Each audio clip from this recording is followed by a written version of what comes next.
வணக்கம் நண்பர்களே, எல்லாரும் எப்படி இருக்கீங்க? நான் ரொம்ப நல்லா இருக்கேன். இன்னைக்கு பார்க்கக்கூடிய வீடியோ பார்த்தீங்கன்னா, ரொம்ப ரொம்ப ரொம்ப முக்கியமான ஒரு விஷயம். ஒரு விஷயம் வந்து சொல்லுவாங்க, ஏமாறுறவங்க இருக்கிற வரைக்கும் ஏமாத்துறவங்க இருந்துக்கிட்டே தான் இருப்பாங்க அப்படின்றது மாதிரி. ஸோ இந்த வீடியோ வந்து இன்னைக்கு ஒரு அவேர்னஸ் வீடியோ மாதிரி தான், ஒரு விழிப்புணர்வு வீடியோ மாதிரி பார்க்கலாம். கட்டாயம் வந்து இது ஒவ்வொரு வீட்லேயும் நடக்கும். ஏன் நம்ம வீட்டில் நடக்கிறதுக்கு கூட அதிக அளவில் வாய்ப்பு இருக்குது. ஸோ கட்டாயம் இந்த வீடியோ வந்து ஃபுல்லாக பாருங்கள். பார்த்துட்டு உங்கள் ஃப்ரெண்ட்ஸ் அண்ட் ஃபேமிலிக்கும் வந்து ஷேர் பண்ணுங்கள். ரொம்ப ரொம்ப இம்பார்ட்டண்ட்டான வீடியோ. என்ன சொல்ல வர்றேன் அப்படின்னு பார்த்தீங்கன்னா, இப்போ இருக்கக்கூடிய காலகட்டத்தில் வந்து ஒவ்வொரு மனுஷனும் வந்து பயங்கரமாக ஒருத்தர் ஏமாத்துறாங்க அப்படின்றது வந்து எல்லாருக்குமே தெரிஞ்சது தான். நிறைய பேருக்கு வந்து இந்த விஷயம் தெரிஞ்சிருக்கும். ஆனால் இப்போ இருக்கக்கூடிய ஒரு சில மக்கள் பார்த்தீங்கன்னா, உழைச்செல்லாம் சாப்பிடக்கூடாது, அடுத்தவங்களை எப்படியெல்லாம் வந்து ஏமாற்றி பொழப்பு நடத்தலாம் அப்படின்றது மாதிரியான ஒரு மைண்ட் செட்டோட தான் இருக்கிறாங்க. இது நான் வந்து ரீசெண்டாக இப்போ பார்த்த விஷயத்த உங்கள் கூட வந்து ஷேர் பண்ணிக்கிறேன். எனக்கு ஒரு சிஸ்டர் வந்து மெயில் அனுப்பியிருந்தாங்க. அந்த விஷயமும் அவங்க வந்து பணத்தில் ஏமாந்துருக்காங்க. அந்த விஷயத்த உங்க கூட ஷேர் பண்ணிக்கிறேன். அதோட பார்த்தீங்கன்னா, தங்கத்தில் எப்படி ஏமாத்துறாங்க. நம்ம வந்து ஒருத்தவங்களுக்கு செய்முறை செய்கிறோம். ஏதாவது ஒரு நகை வந்து ஒருத்தவங்களுக்கு வந்து திருமணத்துக்கோ இல்லை ஏதோ ஒரு விசேஷத்துக்கோ அவங்களுக்கு வந்து செய்முறையாக போடுறோம் அப்படின்றப்போ, அவங்க பதிலுக்கு நம்மளை எப்படி ஏமாத்துறாங்க அப்படின்ற விஷயத்த வந்து நான் இப்போ இன்னைக்கு வந்து சொல்ல போகிறேன். ஸோ கண்டிப்பாக ஸ்கிப் பண்ணாமல் ஃபுல்லாக பாருங்கள். ரொம்ப ரொம்ப யூஸ்ஃபுல்லாக இருக்கும். இப்போ வாங்க வீடியோக்குள்ளே போகலாம். வீடியோ தொடர்ந்து பார்க்குறதுக்கு முன்னாடி இன்றைக்கி கோல்டு சிட்டு வந்து கட்டினேன், அதை பற்றி சொல்லிடுறேன். இன்றைக்கி கோல்டோடைய ரேட் பார்த்துடலாம். 22 கேரட் 1 கிராமுடைய ரேட் பார்த்திங்கன்னா 8930 ரூபா. இது நாளைக்குமே இதே ரேட்டில் தான் இருக்கும். ஏன்னா நாளைக்கு வந்து சண்டே அப்படின்றதுனால நாளைக்கும் இதே ரேட்டில் தான் இருக்கும். 8930 ரூபா அப்படின்றப்போ இந்த மாதத்தில் வந்து ஓரளவுக்கு நல்ல கம்மியான ரேட்டு அப்படின்னு சொல்லலாம். அதனால் நான் இன்றைக்கி வந்து இந்த ரேட்டு வந்ததுக்கப்புறமேட்டுக்கு சிட்டு கட்டினேன். 1000 ரூபா வந்து கட்டினதுக்கு 112 மில்லிகிராம் வந்து கிடச்சிருக்கு. ஒருவேளை நீங்கள் யாரும் இன்னும் சீட்டு கட்டாமல் இருக்கீங்க அப்படின்ற பட்சத்தில் இதை வந்து யூஸ் பண்ணிக்கலாம். இல்லை மண்டே அன்னைக்கு வந்து குறையுமா அப்படின்னு கேட்டிங்கன்னா, மண்டே அன்னைக்கு இதை விட குறையிறதுக்கும் வாய்ப்பு இருக்குது. ஏன்னா அன்றைக்கி வந்து மாதத்துடைய கடைசி நாள். அன்றைக்கி குறையிறதுக்கும் வாய்ப்பு இருக்குது, இல்லை அதிகரிக்கிறதுக்கும் வாய்ப்பு இருக்குது. எது எப்படின்னாலும் அன்றைக்கி குறைஞ்சாலும் அதிகரித்தாலும் மண்டே அன்னைக்கு லாஸ்ட் தேதி, இந்த மாதத்துடைய லாஸ்ட் தேதின்றதுனால வேறு வழியே இல்லாமல் அன்றைக்கி கட்டுறாப்புல தான் இருக்கும். ஸோ இது வந்து உங்களுடைய விருப்பம். இன்றைக்கி வந்து இந்த ரேட் இந்த அளவுக்கு குறைஞ்சிருக்கு அப்படின்றதுனால நான் வந்து என்னுடைய சிட்டு கட்டிட்டேன். ஒரு சிலர் வந்து இன்னும் கட்டாமல் இருக்கிறீங்க அப்படின்ற பட்சத்தில் இது வந்து உங்களுக்கு யூஸ்ஃபுல்லாக இருக்கும். நம்ம சேனல் ரெகுலராக பார்க்குறவங்களுக்கு தெரியும், தினமுமே வந்து வெள்ளியோடைய விலை, தங்கத்தோடைய விலை கம்யூனிட்டி போஸ்ட்டில் வந்து போஸ்ட் பண்ணுறேன். உங்களுக்கு ஹெல்ப்ஃபுல்லாக இருக்கும் அப்படின்ற நம்பிக்கையோடு, உங்களுக்கு இது வந்து யூஸ்ஃபுல்லாக இருக்குது அப்படின்ற பட்சத்தில் கண்டிப்பாக கமெண்ட்டில் சொல்லுங்கள்.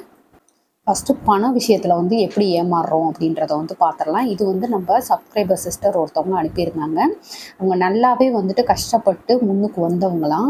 ரொம்பவே கஷ்டப்பட்டு முன்னுக்கு வந்து அவங்களுக்கு வந்து அவங்க பேரண்ட்டு ஒரு சில நகைகள், ஒரு 20 பவுன் கிட்ட நகை போட்டு கல்யாணம் பண்ணி கொடுத்துருக்குறாங்க. அவங்களும் வந்த அந்த கல்யாணம் பண்ணி போன இடத்துல சந்தோஷமாக தான் வாழ்ந்துட்டு இருந்திருக்கிறாங்க.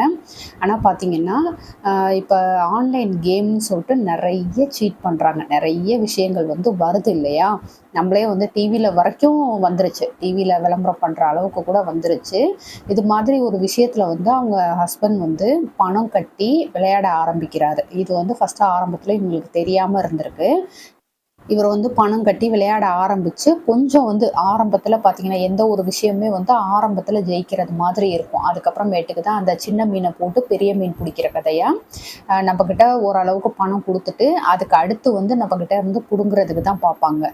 ஸோ இந்த மாதிரி ஒரு விஷயத்தில் வந்து இதை வந்து யாரை நம்பி நம்ம வந்து பணம் கட்டுறோம், இல்லை யாரை நம்ம வந்து ஒரு அமௌண்ட் ஏமாந்துட்டோம், இல்லை அந்த பண விஷயமாக கேட்கணும் அப்படின்னா யார்கிட்ட நம்ம வந்து பேசணும் அப்படின்ற எந்த டீட்டெயிலுமே அதில் எல்லாம் இருக்காது. அந்த மாதிரி இருக்கக்கூடிய எந்த விஷயத்துலையும் தயவு செஞ்சு ஏமாறாதீங்க.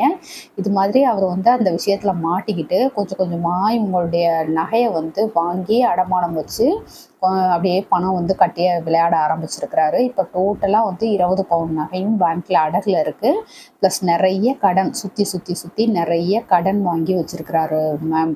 இது மாதிரி வந்து நடந்துருச்சு. கட்டாயம் இதில் இருந்து எப்படி மீண்டு வரப்போகிறேன் அப்படின்றதே எனக்கு தெரியலை.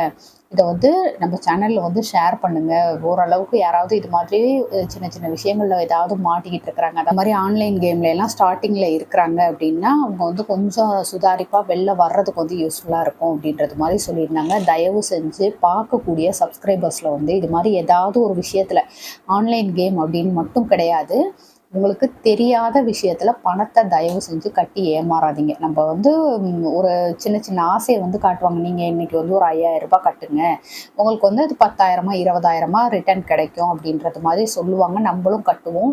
அதுக்கடுத்து வந்து உண்மையாவே அது மாதிரியும் வரும். நமக்கு வந்து ஒரு 10,000 20,000 அப்படின்றது மாதிரி வரும். பரவாயில்லையே, நம்மள தான் ஏமாத்தாம இவ்வளோ அமௌண்ட் வந்துருச்சுன்னு சொல்லிட்டு திரும்ப இன்னும் ஒரு பல்கா ஒரு அமௌண்ட்டை நீங்க கட்டுறப்ப தான் அங்க இருக்கக்கூடிய தவறு வந்து உங்களுக்கு புரிய ஆரம்பிக்கும்.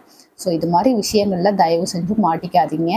எக்காரணத்தை முன்னிட்டும் இந்த மாதிரி ஒரு நம்பகத்தன்மை இல்லாத ஒரு விஷயத்துல வந்து பணம் கட்டுறது, இல்லை நகைகளை அடமானம் வச்சு பண்றது, இந்த மாதிரி விஷயங்கள் தயவு செஞ்சு பண்ணாதீங்க. நிறைய டிவி நியூஸ்லையுமே பார்த்துருக்கோம், எந்த அளவுக்கு இந்த மாதிரி விஷயங்கள் கொண்டு போய் விபரீதத்தில் விட்டுருக்கு அப்படின்னு சொல்லிட்டு. அதனால உழைச்சு கஷ்டப்பட்டு வர்ற பணம் மட்டும்தான் நமக்கு நிரந்தரம். அது மட்டும்தான் நமக்கு வந்து காப்பாற்றும். அதை வந்து நல்ல முறையில் எப்படி இன்வெஸ்ட் பண்ணி அதிகப்படுத்தலாம் அப்படின்றதுல தான் கவனம் செலுத்தணுமே ஒழிய, இந்த மாதிரி ஒரு ஆன்லைன் விஷயம் இல்லை யாருனே தெரியாத ஒரு விஷயத்தில் கொண்டு போய் பணம் கட்டிட்டு தயவு செஞ்சு மாட்டிக்காதீங்க. இது ஒரு விழிப்புணர்வாக இருக்கும் அப்படின்றதுக்காக உங்க கூட வந்து ஷேர் பண்ணிக்கிறேன். இப்போ பார்த்த விஷயம் பண விஷயத்தில் ஏமாந்தது. இப்போ ரெண்டாவதாக ஒரு விஷயம் சொல்கிறேன். இது நான் என் கண்ணால் பார்த்த ஒரு விஷயம்.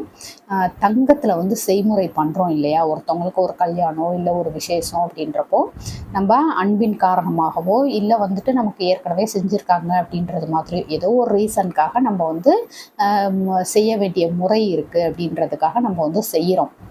ஆனால் அதுவுமே எப்படி வந்து தவறான முறையில் வந்து பயன்படுத்திக்கிறாங்க அப்படின்றத வந்து இந்த வீடியோவில் வந்து சொல்கிறேன். அதுலேருந்து தப்பிக்கிறதுக்கான வழியும் என்ன இருக்குது, எப்படி வந்து இதிலேருந்து நம்ம சேஃபாக வெளில வந்துக்கலாம் அப்படின்றது மாதிரியும் சொல்கிறேன். ஸோ கண்டிப்பாக ஸ்கிப் பண்ணாமல் ஃபுல்லாக பாருங்கள். இப்போ நான் ரீசெண்டாக ஒரு 1.5 2 மாதத்துக்கு முந்தி நகை எடுக்கிறதுக்காக மங்களன் மங்கள் போயிருந்தேன். திருச்சியில் வந்துட்டு மங்களன் மங்கள் போயிருந்தேன். அங்கே வந்து நகை வாங்கிட்டு பில் போட்டுட்ருக்கிறப்போ ஏதோ பயங்கரமா சத்தமா ஒரு சண்டை ஒண்ணு நடந்துட்டு இருந்தது. என்ன, ஒரு நகைக்கடை உள்ளுக்கு இப்படி வந்து என்னென்னவோ சொல்லி சத்தம் போட்டுக்கிறாங்களேன்றது மாதிரி எல்லாருடைய ஃபோக்கஸுமே அங்கே தான் இருந்தது. என்னடா இது அப்படின்றது மாதிரி. அதில் வந்து ஒரு ஹஸ்பண்ட் வந்து ஒரு ஒய்ஃபை ஒரு பொது இடம் கூட பார்க்காம பயங்கரமாக அடிச்சிட்டு இருந்தாரு. கண்ணா பின்னான்னு திட்டி அடிச்சிட்டு இருந்தாரு. என்னாச்சு அப்படின்ட்டு பக்கத்தில் போய் எல்லாம் ஒன்றா விசாரிக்கிறப்ப தான் தெரிஞ்சது, அவங்க வந்து யாருக்கோ செய்முறை வந்து தங்கமாக செய்முறை செஞ்சுருக்குறாங்க. அதுக்கு ரிட்டன் வந்து இவங்க வீட்டு விசேஷத்துக்கு வந்து அவங்க வந்து பண்ணியிருப்பாங்க இல்லையா, அது மாதிரி நிறைய பேர் பண்ணியிருக்காங்க. கை நிறைய வந்து நகைகள் வச்சுருந்தாங்க. நகைகள் ப்ளஸ் அந்த கோல்டு காயின்லாம் வந்து வச்சுருந்தாங்க. அதை வந்து அவங்க திண்டுக்கல் அந்த சைட்லேருந்து வர்றதா சொல்லியிருந்தாங்க. திண்டுக்கல் சைட்லேருந்து வர்றோம், அங்கே வந்து நிறைய கடைகளில் கொடுத்து நாங்கள் செக் பண்ணப்போ இது தங்கம் கிடையாது கிடையாதுன்னு சொல்கிறாங்க, அதனால தான் ஒரு பெரிய நகை கடையாக தேடி வரலான்னு சொல்லிட்டு இங்கே வந்திருக்கோம் அப்படின்றது மாதிரி சொல்லி அவங்க வந்து கண்ணு முன்னாடியே வந்து வச்சு அந்த செக் பண்ணுவோம் இல்லையா, இது வந்து கோல்டா ஒரிஜினல் கோல்டா எந்த அளவுக்கு அதில் தங்கம் இருக்குன்றதுக்கு செக் பண்ணக்கூடிய மெஷினில் வந்து வச்ச விட்டு அது ஃபுல்லாக வந்து ரெட்டாக காட்டுச்சு. அப்படி காட்டினுச்சுன்னா அது வந்து சுத்தமாக தங்கமே கிடையாது, வெறுமனா அந்த தங்க முலாம் பூசினது மாதிரியான ஒரு விஷயம் அப்படின்றது மாதிரி. இது வந்து கடைக்காரங்க சொன்ன விட்டு அவர் பயங்கரமாக அந்த அம்மாவை வந்து அடிக்க ஆரம்பிச்சிட்டாரு. கண்ணா பின்னான்னு திட்டிட்டு அடிக்க ஆரம்பிச்சிட்டாரு. ஸோ இதுலேருந்து மீண்டு அவங்க எப்படி வரப்போகிறாங்க, ஏன்னா ஒவ்வொருத்தரும் வந்து செய்முறை பண்ணுறது அப்படின்றது வந்து சும்மா சாதாரண விஷயம் கிடையாது. எத்தனை வருஷத்துக்கு முந்தி பண்ணியிருந்தாலும் அது வந்து ஒரு கடன் தான். இப்போ நம்ம ஒரு கிராம் ஒரு 5000 ரூபாய் விற்றப்ப நம்ம பண்ணியிருந்தாலும் இப்போ வந்து அது 10,000 விற்றாலும் 15,000 விற்றாலும் ஏன் லட்சக்கணக்கில் விற்றாலும் அது செய்முறை தான், நம்ம செஞ்சு தான் ஆகணும். இல்லைன்னா அது வந்து பேர் வேறு மாதிரி ஆகிடும் இல்லையா. அந்த மாதிரி வந்து யாரோ ஒருத்தவங்க அவங்களுக்கு செஞ்சதில் வந்து இந்த மாதிரி சீட்டிங்காக செஞ்சு விட்டுட்டு போயிட்டாங்க. ஸோ அவங்க வந்து என்ன பண்ண போகிறாங்க அப்படின்றது ஒரு பக்கம் இருந்தாலும் அந்த கடையிலேயே நான் கேட்டேன், இது மாதிரி விஷயங்கள் வந்து தவிர்க்கிறதுக்கு என்ன பண்ணுறது அப்படின்ட்டு. நிறைய பேர் இப்போ அப்படிதாம்மா வர்றாங்க. அது பொதுவாக நிறைய கிராமத்தில் இருந்து இது மாதிரி வர்றாங்க, இது மாதிரி செய்முறை பக்கம் ஏமாற்றிட்டாங்க அப்படின்றது மாதிரி வர்றாங்க அப்படின்னு சொல்லிட்டு. இதுலேருந்து தப்பிக்கிறதுக்கான விஷயம் அப்படின்னு பார்த்தீங்கன்னா, உங்களுக்கு செய்முறை யாராவது இது மாதிரி கோல்டில் செய்ய வர்றாங்க அப்படின்னா ஒரு சிப்லாக் கவர் மாதிரிக்கு ஒரு கவர் வந்து கொடுத்து ஒரு ஸ்டிக்கருமே ஒட்டி அதை ரெடியாக வச்சுருங்க. இப்போ நம்ம எப்படி வந்துட்டு மொய் கவர் வைக்கிறோம் இல்லையா, அது மாதிரி ஒரு சிப்லாக் கவரில் வந்து ஸ்டிக்கர் கொடுத்து ஒட்டி அவங்க கைப்படவே எழுதி அட்ரஸ்ஸு ஃபோன் நம்பரு இன்னார் அப்படின்றது மாதிரி எல்லாம் எழுதி அதை வந்து கலெக்ட் பண்ணி வைங்க. அவங்க கொண்டு வந்த நகையை வந்து அது உள்ளுக்கு போட்டு கலெக்ட் பண்ணி வைங்க. இல்லை இப்போ எல்லாம் பார்த்தீங்கன்னா நிறைய பக்கம் வந்து பெரிய பெரிய ஓரளவுக்கு ஒரு நல்ல ஒரு வசதியான குடும்பம் அப்படின்னா நகை செய்கிறவங்க இருக்காங்க இல்லையா, அவங்கள வந்து கையோட கூட்டிகிட்டு போயிடுறாங்க.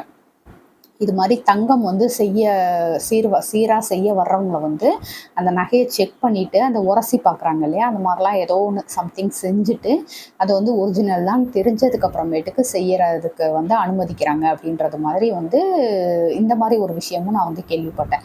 ஸோ இது மாதிரி நம்ம வந்து உஷாராக இருந்துக்கணும் எந்த அளவுக்கு வந்து, ஏன்னா யாருக்குமே பணம்ன்றது வந்து ஈஸியாக வரப்போகிறது இல்லைங்க. ரொம்ப கஷ்டப்பட்டு ஒவ்வொருத்தரும் வந்து ஏன் ஒரு செய்முறை செய்கிறது வந்து கடன் பட்டு செய்கிறவங்களும் இருக்கிறாங்க. கடன் வாங்கி நம்ம செஞ்சு தான் ஆகணும், நம்மளுடைய முறை அப்படின்றது மாதிரி செய்கிறவங்களும் இருக்கிறாங்க. ஸோ அது மாதிரி செய்கிறப்போ அதை வந்து ஒரு பொய்யான ஒரு விஷயமா செஞ்சு விட்டு போய்ட்றாங்க. 10ல் 11 நம்ம வந்து யாருன்னு கேட்க முடியும். கேட்டால் அந்த உறவு முறை முறிஞ்சு போயிடும் அப்படின்ற ஒரு பயமும் இருக்கும். ஸோ இதெல்லாம் தவிர்க்கணும் அப்படின்னா கட்டாயம் இதுக்கு வந்து அந்த மாதிரி அந்த சிப்லாக் கவரில் போட்டு அவங்க நேமு, பேர், அவங்க எல்லாமே அவங்க கைப்படவே எழுதுறது. இல்லை அப்படின்னாக்கா இது மாதிரி தங்கம் பண்ணுறவங்கள வந்து வச்சுட்டு அவங்கக்கிட்ட கொடுத்து அந்த செக் பண்ணி அதை வந்து கவரில் போட்டு வச்சுக்கிறது. இந்த மாதிரி விஷயங்கள் பண்ணுறது மூலமாக தான் தவிர்க்கணும். இதை விட முக்கியமாக செய்கிறவங்களுக்கு மனசாட்சின்றது ஒன்று இருக்கணும் கட்டாயம்.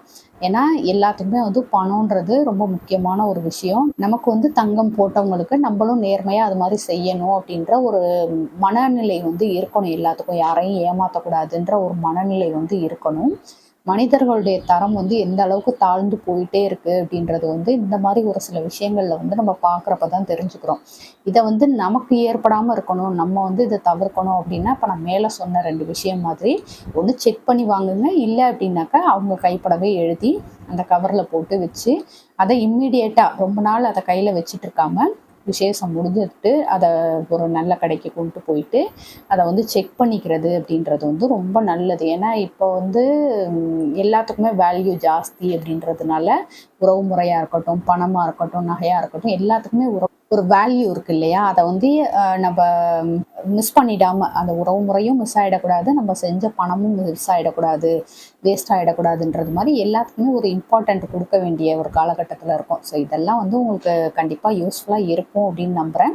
உங்களுக்கு யாருக்காவது இது மாதிரி விஷயங்கள், அதாவது பண விஷயத்துலையோ இல்லை தங்கம் இந்த மாதிரி செய்முறை பண்ணுற விஷயத்துலையோ ஏதாவது உங்களுக்கு இது மாதிரி ஏதாவது அனுபவம் இருக்குது அப்படின்ற பட்சத்தில் கண்டிப்பாக கமெண்ட்டில் சொல்லுங்கள். எல்லாத்துக்குமே அது வந்து யூஸ்ஃபுல்லாக இருக்கும். இதுலேருந்து தப்பிச்சுக்கிறதுக்கு உங்களுக்கு தெரிஞ்ச சில வழிகள் ஏதாவது இருந்தாலுமே அதையுமே வந்து கமெண்ட்டில் சொல்லுங்கள். எல்லாத்துக்குமே அது யூஸ்ஃபுல்லாக இருக்கும்.